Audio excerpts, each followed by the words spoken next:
Sorry, Mets fans, you don't get a Subway Series to end the 2024 season, but we do get arguably the two best teams in baseball going head-to-head for the trophy. It's the Dodgers and the Yankees, the final two teams standing. Powerhouse hitters on powerhouse hitters. Let's get you ready for the World Series.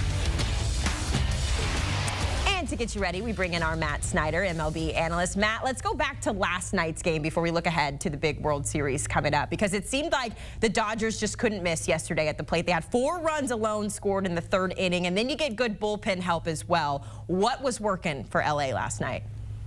Once again, the offense was working. I mean, they went absolutely crazy in the NLCS with runs scored. Even in the games they lost, they scored runs. Like, I just go back to Game 5 where they were losing 10-2, and then they cut it to 10-5, and you kind of got this thought in your head like, man, they're going to come back from 10-2 to clinch this thing. Well, they didn't, but they still scored some runs and made it interesting. And sure enough, the Mets struck first last night, but the Dodgers got 2 in the bottom of the 1st, and then they just went crazy. So the offense, it's firing on all cylinders, and it's interesting that they're basically doing it without Freddie Freeman. The games that he played, he's on one leg. He has absolutely no power, but you know, Mookie Betts is starting to go. Shohei Ohtani's going well. Tommy Edman drove in 11 runs in that series to win NLCS MVP. They got Will Smith going deep. Teoscar Hernandez, we know what he can do. Max Muncy with the power. It's just up and down the lineup. They are so loaded right now with offense. So that's kind of the way it's going to have to be, right? They had a bullpen game last night. They had a bullpen game in Game 2. Walker Buehler's not very good right now. Jack Flaherty got knocked around the yard in Game 5.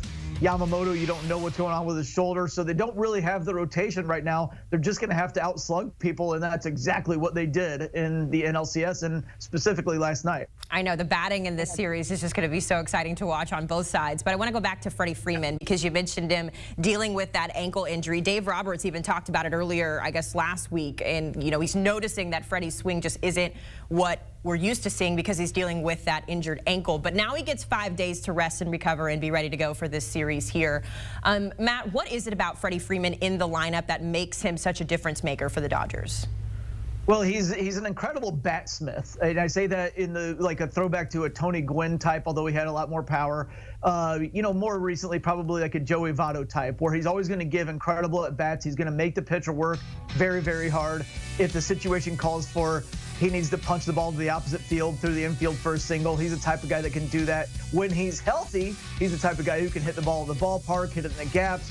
I just think right now, though, it made sense for them to stop playing him because he could barely even stand up, and that compromises his swing to the point that he's only a singles hitter. But even with the singles, he doesn't have enough power to hit hard line drives, so they become soft line drives or even weak ground balls, and he's not fast enough to beat the weak ground balls out. So he started to become kind of a liability there in that 3-hole in the lineup.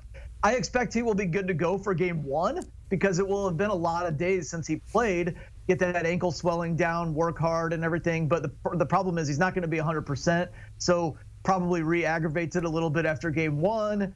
Then maybe he won't be ready for Game 2. It's going to be interesting to watch throughout the series. And not just if he plays, but how he plays when he's in there. Yeah, that's going to be the key there, is we know he wants to push through the pain and play, but will he be effective is the thing to watch there for Freddie Freeman.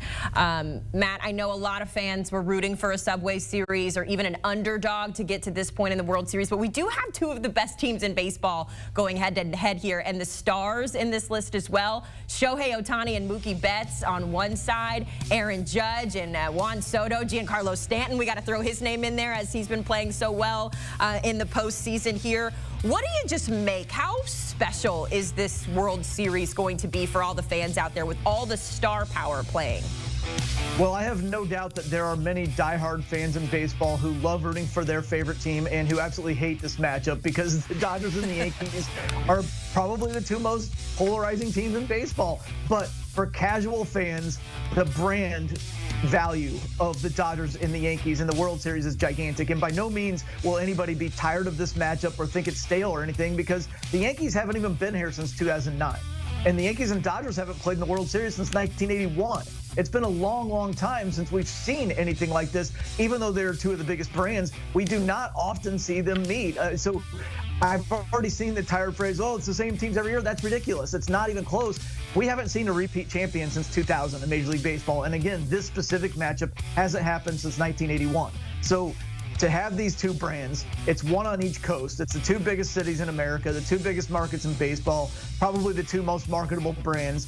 And if you can say Juan Soto and Mookie Betts are the second best players on their team and not the best in the World Series, when with many, many other matchups, you're not going to get Juan Soto versus Mookie Betts, even as the best players.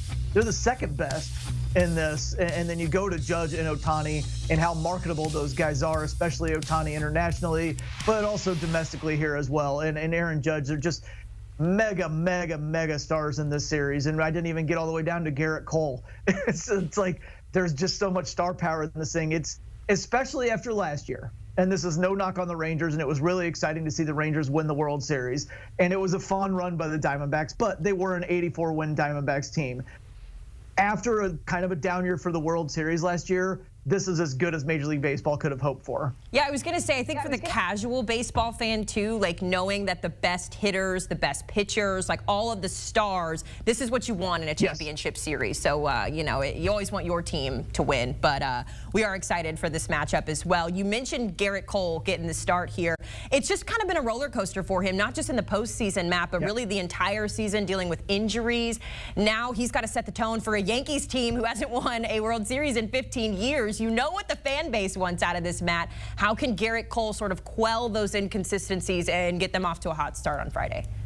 Well, it's going to be tough because, as you kind of mentioned there, he's been inconsistent this year. And even when he's been going well, he hasn't really struck out nearly as many guys in past years. And if you're not missing bats against this Dodgers offense, the way they're going right now, you're going to pay. Last time against the Guardians, he walked for. The Guardians offense pales in comparison to the Dodgers offense. It's not even close. If he's going to give the Dodgers 4 walks and not strike that many guys out, he's going to get in a world of hurt here. So he's going to need to pitch a lot better. He's going to need to throw more like he did in Game 4 against the Royals when he looked like the Cy Young level of Garrett Cole, although he still only struck 4 guys out. So it's not like he was striking out 10 guys in 7 innings or anything.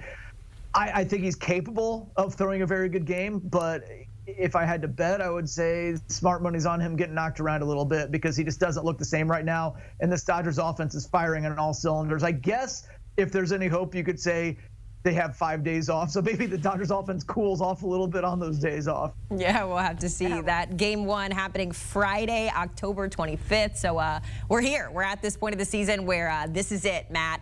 If you're a Mets fan, unfortunately, your season is done. I know you're sad because that means that we can't talk about Grimace and the Grimace effect. There it is. I know how much you have loved Grimace this year, Matt, but in all reality, with this Mets squad coming up just short, I can't take this seriously.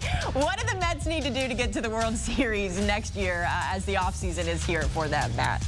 Well, it's funny to say because they were the best team in baseball from June through the end of the year. Then they made a nice playoff run. They have Francisco Lindor as a superstar centerpiece of the foundation. But against all that backdrop, there is a ton of work to do going into the offseason because there it is. Look at all those free agents. So many important players that are free agents going in to the offseason. Manea has the player option for next year. I assume that he will test free agency, but the Mets are probably going to try to work out a long-term extension with him before that it comes to that.